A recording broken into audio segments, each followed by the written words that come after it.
सबिता किस सोच में डूबी हुई है? अरे शकुंतला जी आओ बैठो। अरे हाँ, मैं आई हूँ तो बैठ ही जाऊंगी, लेकिन तुझे क्या हो गया? किस सोच में इतनी डूबी है? बड़ा चिंता कर रही है तू। अरे ऐसी कोई बात नहीं है जीजी। अरे इधर सोफे में बैठो, टेबल में क्यों बैठ गई? हाँ? अरे भाई, सोफे में बैठो चाहे टेबल में बैठो, बैठने से मतलब है। अरे ये तो दहेज की दी हुई टेबल है, टूट भी जाएगी तो दूसरी मंगा लेगी। आखिर कमी क्या है उन लोगों के पास तुझे देने के लिए? हाँ? जी खैर ये सब हंसी मजाक छोड़, ये बता तुझे क्या हो गया? मैं देख रही हूँ हफ्ते 2 हफ्ते से तू तो बाहर ही नहीं निकलती है। अब तो घर में भी कुछ काम नहीं रहता होगा तुझे। तेरी बहू जो आ गई है, बहू कुछ नहीं करती है क्या? उसके आने के बाद भी सब कुछ तुझे ही करना पड़ता है? अरे नहीं जीजी, ऐसी बात नहीं है, बहू सब कुछ काम कर लेती है। वो थोड़ी तबीयत ठीक नहीं थी, बस इसीलिए नहीं निकलती थी बाहर। तो फिर क्या हो गया? कैसे तेरी अचानक तबीयत खराब हो गई? वैसे तो तू हमेशा ठीक ही रहती थी, बहू से बनती नहीं है क्या? अपने बड़े घर का रौब तो नहीं दिखाती है। अभी तो शादी को 2 महीने भी नहीं हुए हैं, अभी से बहू ने तेवर दिखाने शुरू कर दिए क्या? अरे नहीं जीजी, गलत समझ रही हो। अरे सब कुछ ठीक है, बहू की वजह से चिंता में नहीं हूँ, बहू तो अच्छी है। देख सविता, मुझसे क्या छुपा रही है? तेरी पड़ोसन हूँ, मुझसे तो तुझे छुपाना नहीं चाहिए। जो कुछ हो तो बता दे। अरे जहाँ की तेरी बहू है वहाँ तो तू जानती है कि मेरी बेटी की भी शादी वहीं हुई है, तो हम तो बहुत अच्छे से जानते हैं कि वो लोग बहुत पैसे वाले लोग हैं। हो सकता है तेरी बहू पैसे का रौब जमाती हो तेरे ऊपर, काम धाम ना करती हो। अरे नहीं नहीं जीजी, ऐसी कोई बात नहीं है, बहू तो बहुत अच्छी है, सारा काम कर लेती है। ऐसा तो लगता ही नहीं है कितने बड़े घर से आई है, सब कुछ आता है उसे। चलो फिर बढ़िया है। फिर तुझे किस चीज की चिंता हो रही है? अरे क्या बताऊं जीजी, चिंता तो मुझे विनय की हो रही है। अरे उसकी नौकरी छूट गई है, जिस कंपनी में काम करता था वो कंपनी लॉस में चली गई। अब वो वहाँ से जॉब छूट गई उसकी। बस उसी चीज की चिंता हो रही थी कि अब क्या करेगा मेरा बेटा, कब तक 30,000 40,000 की नौकरी करता रहेगा। आखिर खर्चे बढ़ गए हैं, शादी हो गई है, उसकी जिम्मेदारियां आ गई हैं, घर में कमाने वाला वो अकेला है, उसी चीज की चिंता हो रही थी। अरे भाई, तू तेरी बहू के होते हुए तुझे क्या परेशान होने की जरूरत है? अरे बहू के होते हुए क्यों परेशान ना हुए? अब बहू तो घर का काम कर लेती है, लेकिन पैसा तो बेटा ही कमाएगा ना। चिंता तो बेटे की हो रही है। अरे अब बिना बेटा को क्या जरूरत है नौकरी करने की? इतने अच्छे घर में शादी हुई है उसकी, उसे तो चाहिए कि कोई अच्छा सा बिजनेस शुरू करे। अरे जीजी, विनय भी यही कह रहा था बिजनेस शुरू करने के लिए, लेकिन क्या करें, बिजनेस शुरू करने के लिए पैसे भी तो चाहिए। कोई भी बिजनेस शुरू करने के लिए कम से कम 7-8 लाख रुपए तो चाहिए ही चाहिए। बोल रहा था उसे शोरूम खोलना है। अब शोरूम खोलने के लिए तो कम से कम 10-15 लाख रुपए तो चाहिए। जॉब करने का मन उसका भी नहीं है, लेकिन अब हमारे पास बिजनेस करने के लिए पैसे भी तो नहीं है। यही सही मौका है आग लगाने का। अरे मेरे घर में जब लड़ाई होती थी मेरे बहू की और मेरी, तो ये बड़ा मजा लेती थी। अब ऊँट पहाड़ के नीचे आएगा, ऐसा कान भरूंगी ना इसका कि इसके घर में तो आग ही लग जाएगी, पूरे समाज के सामने बेइज्जती होगी इसकी।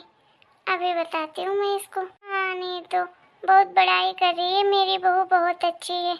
अभी देखती हूँ कितनी अच्छी है इसकी बहू। ऊँट पहाड़ के नीचे आ जाएगा अभी का अभी। नमस्ते आंटी। नमस्ते बहू। बहू बेटा, आंटी के लिए चाय लेकर आना 1 कप। ठीक है मम्मी जी, अभी लाती हूँ। मैंने कहा था ना मेरी बहू बहुत होशियार है, बहुत अच्छी है।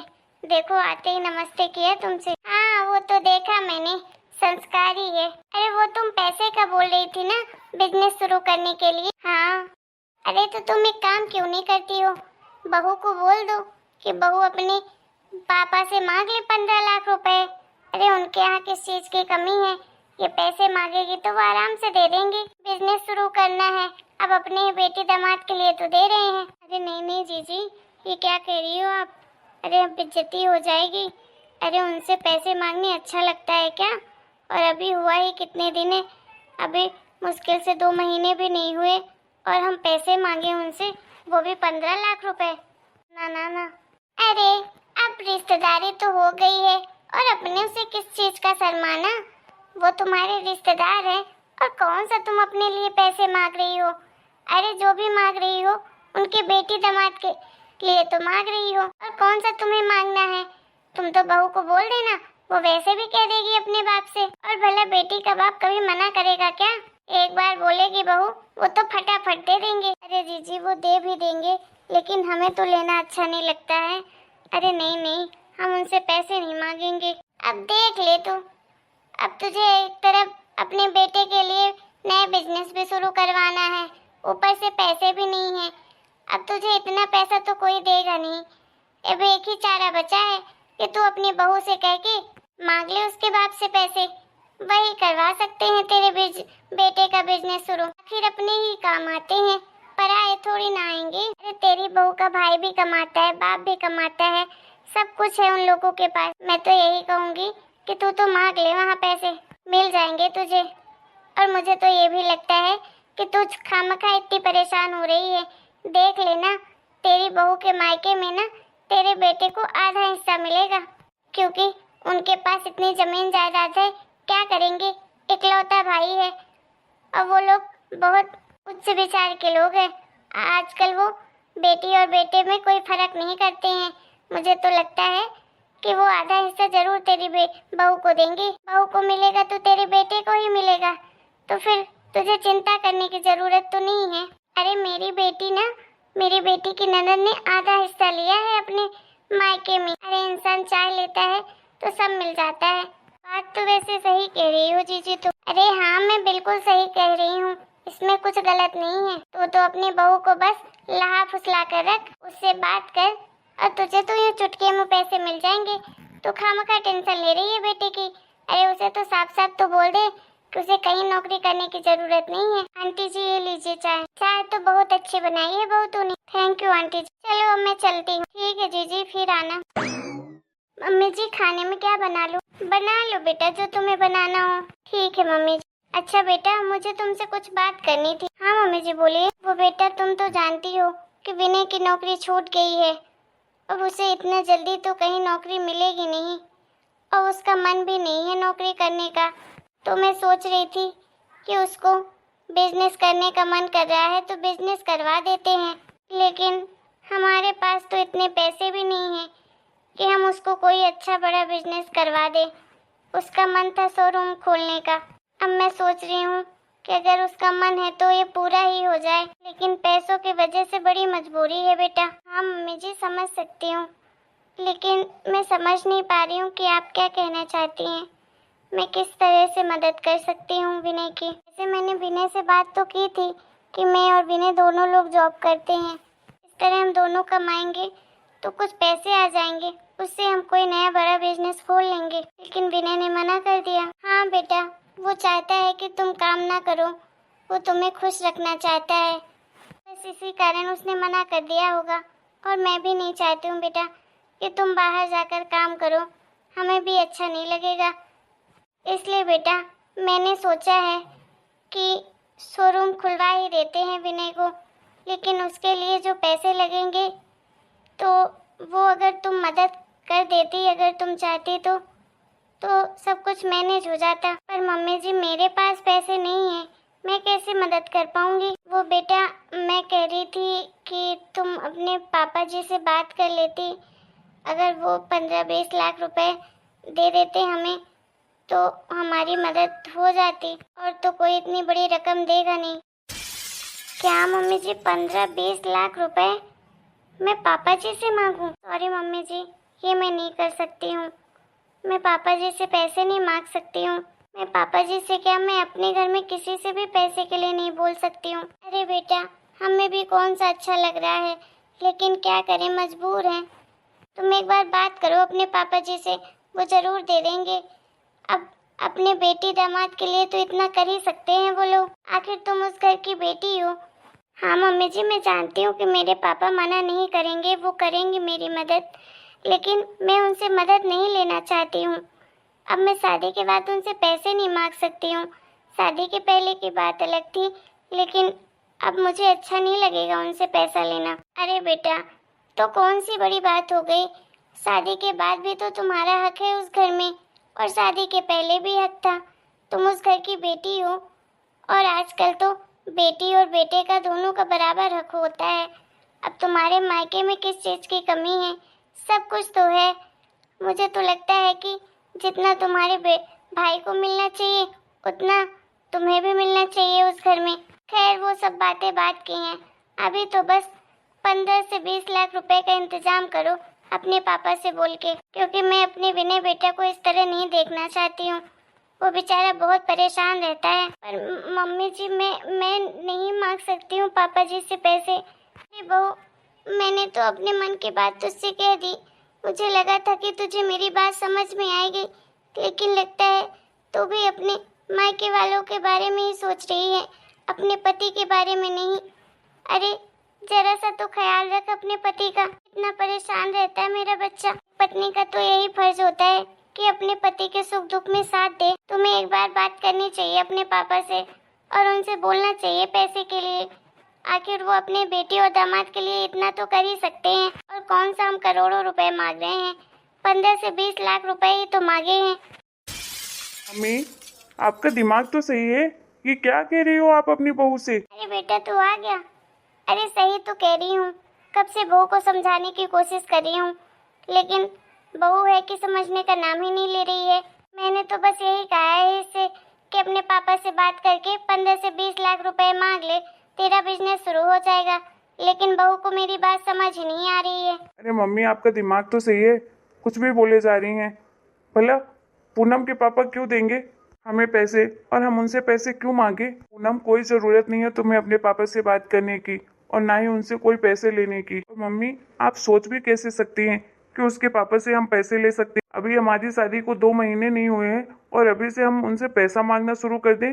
अरे ऐसी नौबत तो कभी ना आए, चाहे मेरा बिजनेस शुरू हो चाहे नहीं हो, लेकिन मैं कभी भी उनसे पैसे नहीं मांगूंगा।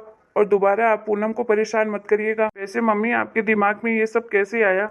आपकी सोच तो ऐसी बिल्कुल भी नहीं थी। आप खुद ही सोचिए, इस तरह से अगर आप उनसे पैसे मांगेंगी तो उन्हें क्या लगेगा कि आप उनसे इनडायरेक्टली दहेज ले रही हैं। और दहेज लेना पाप है। जब हमने शादी के वक्त कुछ नहीं लिया तो हम बाद में कैसे ले सकते हैं? हमें पूनम के यहाँ से कुछ भी नहीं चाहिए। अरे उन्होंने हमें अपनी बेटी दे दी, इससे बड़ा दहेज हमें और क्या मिलेगा? अरे बेटा, तो मैं कौन सा उनसे दहेज ले रही हूँ? वो तो जो भी देंगे अपनी बेटी और दामाद को देंगे, मुझे कौन सा दे रहे हैं? मम्मी, चाहे इस कान से पकड़ो चाहे उस कान से पकड़ो, दहेज तो दहेज ही होता है। आप बहू के मायके से कुछ भी लोगे वो दहेज ही कहलाएगा। वैसे पता नहीं आपको हो क्या गया है, अचानक से ये बात कहाँ से आ गई आपके मन में? अरे बेटा, क्या बताऊँ, वो पड़ोस वाली तेरी ताई आई थी, उन्होंने ही दिमाग में मेरी ये बात डाली, तो बस वही दिमाग में सोचकर मैंने बहू को बोल दिया। अरे माँ, आप छोटी बच्ची हैं क्या कि किसी की बातों पर आ जाएंगी और कुछ भी बोलेंगी अपनी बहू को? लोग तो जानबूझकर आग लगाते हैं दूसरों के घर में। वो ताई को आप नहीं जानती है क्या? उनके घर में तो खुद कभी शांति रहती नहीं है, वे ऐसा ही चाहती हैं कि हमारे घर में भी ना रहे। मम्मी, आप इतना परेशान क्यों हो रही हैं? मेरी नौकरी की बात हो गई है और बहुत अच्छा पैकेज मिला है। 80,000 रुपये महीने की सैलरी है मेरी, और नेक्स्ट वीक से मेरी ज्वाइनिंग है। आप खामखा इतना परेशान होती हैं। क्या बेटा, तू सच कह रहा है? तेरी नौकरी लग गई? हाँ मम्मी, आपको क्या लगता था मैं खाली घर में बैठूंगा क्या? अब मेरी शादी हो गई है। अब मेरे ऊपर दो दो जिम्मेदारी हैं, एक आप है और एक मेरी बीबी है। मुझे अच्छे से जिम्मेदारी निभानी है अपनी। अरे बेटा, अब तो मुझे कोई टेंशन ही नहीं है। सॉरी पूनम, माँ की बातों का बुरा मत मानना, उन्होंने बस ऐसे ही बोल दिया तुम्हें। लेकिन तुम्हें ना अपने पापा मम्मी से पैसे मांगने की कोई ज़रूरत नहीं है। मैं तुम्हें किसी चीज़ की कमी नहीं होने दूंगा। मैं पूरी कोशिश करूंगा कि तुम्हें किसी चीज़ की कमी ना हो। जैसे ऐशो आराम से अपने मायके में रहती थी, उसी तरह मैं तुम्हें सारी खुशियाँ दूँ तुम्हारे इस नए घर में। थैंक यू विनय जी, मुझे पूरा भरोसा है आपके ऊपर कि आप मुझे किसी चीज़ की कोई कमी नहीं होने देंगे। और मुझे माँ की बात का बुरा नहीं लगा। छोटी मोटी बातें तो हर घर में होती रहती हैं। हाँ बहू, माफ़ कर देना, मैंने कुछ ज़्यादा ही बोल दिया। कोई बात नहीं मम्मी जी। चलो ठीक है भाई, अब मुझे भूख बहुत ज़्यादा लगी है, जल्दी से खाना लगा दो। पर खाना तो आज बना ही नहीं है अभी। क्या? अच्छा ठीक है, एक काम करते हैं, मेरी नई जॉब लगी है, तो उसी की खुशी में आज हम तीनों लोग बाहर चलते हैं खाना खाने के लिए। क्यों मम्मी, चलोगी ना? अरे नहीं बेटा, मैं नहीं जाऊंगी। अरे इस उम्र में बाहर का खाना मुझे कुछ हजम नहीं होता है। मैं कुछ भी खा लूंगी थोड़ा बहुत, ज्यादा भूख वैसे भी नहीं है। एक काम करो, तुम और पूनम चले जाओ, दोनों घूम फिर आना और खाना खाकर भी आ जाना। अच्छा ठीक है मम्मी, अगर आप ऐसा चाहती हो तो ऐसा ही कर लेते हैं। चलो पूनम, जल्दी से तैयार हो जाओ, फिर बाहर डिनर करने चलते हैं। ठीक है जी। अभी मम्मी, दोबारा से कभी भी आप पूनम को परेशान मत करना, ठीक है? हाँ बेटा, कभी नहीं करूंगी। चलो भाई, अंत भला तो सब भला। अब मुझे किसी चीज की टेंशन नहीं है और ना ही मैं किसी को परेशान करूंगी पैसों के लिए। सही कहते हैं लोग, लालच तो बहुत बुरी चीज है। आप लोगों को हमारा आज का वीडियो कैसा लगा कमेंट करके जरूर बताइएगा।